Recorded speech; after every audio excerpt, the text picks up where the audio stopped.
Now, you've heard the saying, I've got your back. What that means is someone's watching out for you, okay? Taking care of you. Well, Greg Hunter's doing that with USA Watchdog, trying to cut through this mess, connecting the dots to give you a clearer picture of what he believes is really going on. And we're going to be talking with Greg, and we'll take phone calls later on this hour in just a moment on Coast to Coast AM. Greg Hunter has nearly 9 years network experience as an investigative correspondent. He worked for ABC News, Good Morning America for nearly 6 years. Most recently, Greg worked for CNN for such shows as The Paula Zahn Show and American Morning and various CNN business shows. He's a tough reporter. He's got a history of getting to the bottom, to the truth, no matter how difficult it is. And here he is this hour on Coast to Coast. Greg, I've admired your work for years. How are you? Good, George. Thanks for having me on. I really appreciate it. Well, we'll try to get you on a little earlier next time. That's okay. And your show is such a great show. I mean, it's got a great reputation. So, I don't know, what, 3 or 4 million people a week listen to your show. So they're popping in and popping out, absolutely. So much is going on. Tell me a little bit about you and how you got interested in putting together USA Watchdog. Well, they're not doing network. The networks are not really doing investigative reporting anymore, and that's my strong suit. And so I came up with an idea for a brand because in the future I think that there won't be Channel 2 or Channel 7 or whatever. There'll be just brands on the Internet. Yeah, that's what we're going towards. So I hired a trademark attorney. I came up with USA Watchdog. I came up with, had a web guy. I hired real people. I didn't do it for, $50 to, open a web account. Slap it up there, right? So I spent, some money doing this. And, I got tired of, I was always pitching stories. Half my job at the networks was pitching stories and trying to convince people to do a story. Yeah. Please do this story. I remember, here's one. This is a great example. I don't get my stories out of the newspaper. I read the newspaper, but I don't get my stories directly out of the newspaper. I might get ideas. I'm reading the USA Today one day, and I'm reading little sections, and it says, Virginia has a task force for dogfighting, and went in about the task force and all that, and I thought, wow, that's a population of about 9 million people. How bad does dogfighting have to be for Virginia to have a real task force about it? I go to my bosses and say, hey, I think we ought to do this. The police love to tell people what they're doing and their job they're doing. Okay, and by and large, I support and like the cops, and that's not a cut to them, but they like to say, hey, when you call somebody, you don't ask them, do you have a story for me? I used to always ask, what are you working on? And they would, we're working on. And so I go to them, and my boss says to me, dogfighting. Yeah, that's just too sad. I don't want to do that. About 2 months later, the Michael Vick thing broke. Mm-hmm. And what do you bet that they would kind of clue me in on what they were doing? Maybe they wouldn't give me the thing. But I bet you I could have been standing outside with a TV camera the day they busted me. Oh, you could have had it right there. I could have had it. Yep. So that's the long and short of it. There's another one that's on my website. It's depleted uranium. Oh, that's a huge story, Greg. Well, you should see the story. It's on it's when you look at my bio on USAWatchdog.com, you can see depleted uranium.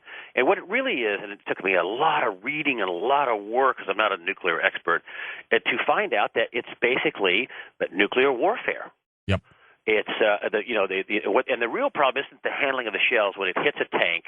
It aspirates into a cloud. I got the training videos, the test videos of this stuff, and I got the Army training video, and it's a 50-meter radius around every single target. I mean, this is a fantastic weapon. I mean, it can shoot through a foot of metal. It could shoot through 5 buildings. The only problem is it's the nuclear dust, the waste left behind. And there's a school of thought that says some of these people coming home with Gulf War syndrome or have nothing more than, radiation poisoning. And that could be. And then you feel sorry for these poor people who are in these countries where this depleted uranium is being used. It gets into their water supply.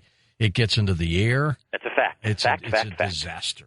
It's a disaster. I even said on the air on CNN that, according to this Dr. Asif Darakovich, who's one of the leading experts in this field, said that much of Iraq was turned into a nuclear sewer.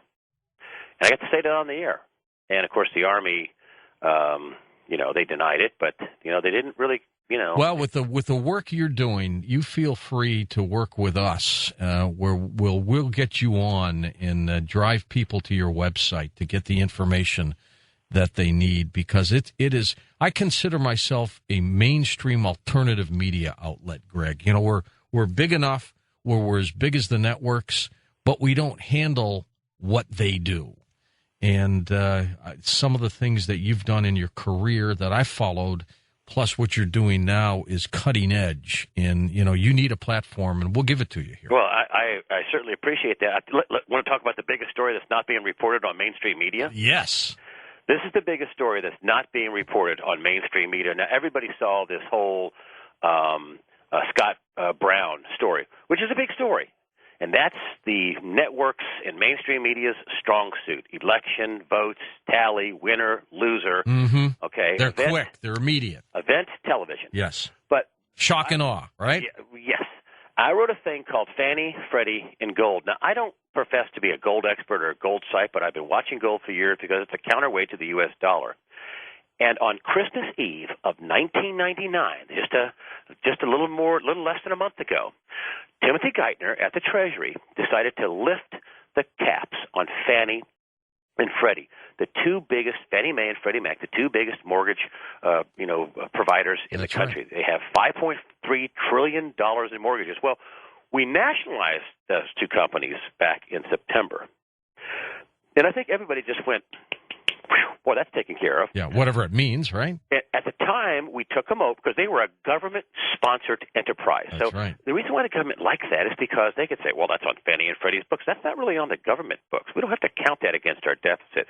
Well, when they nationalized it, that counted against our deficit. So what they did was they came in and said, we're nationalizing them. Don't worry, in effect. We're going to have $200 billion cap on each of those agencies. It won't cost more than $400 billion. We're cool. Everything's fine. On Christmas Eve, Timothy Geithner lifted the caps on both of those for the next 3 years. On a nice day where nobody would notice, right? You got it. And what that means, if you take a look at the $5.3 trillion in mortgage-backed securities that Fannie and Freddie have, and then they already have $2.8 trillion in debt, that's an $8 trillion encumberment laid on us on the night before Christmas. Merry Christmas. Merry Christmas. And I think that's our present. I think the $5.3 trillion of mortgage-backed securities is largely just the worst junk of junk, because it was a government entity, and that's not the end of it. They're gonna float the mortgage market with Fannie and Freddie, and they're going to keep packing that thing full of stuff. Now, how does that?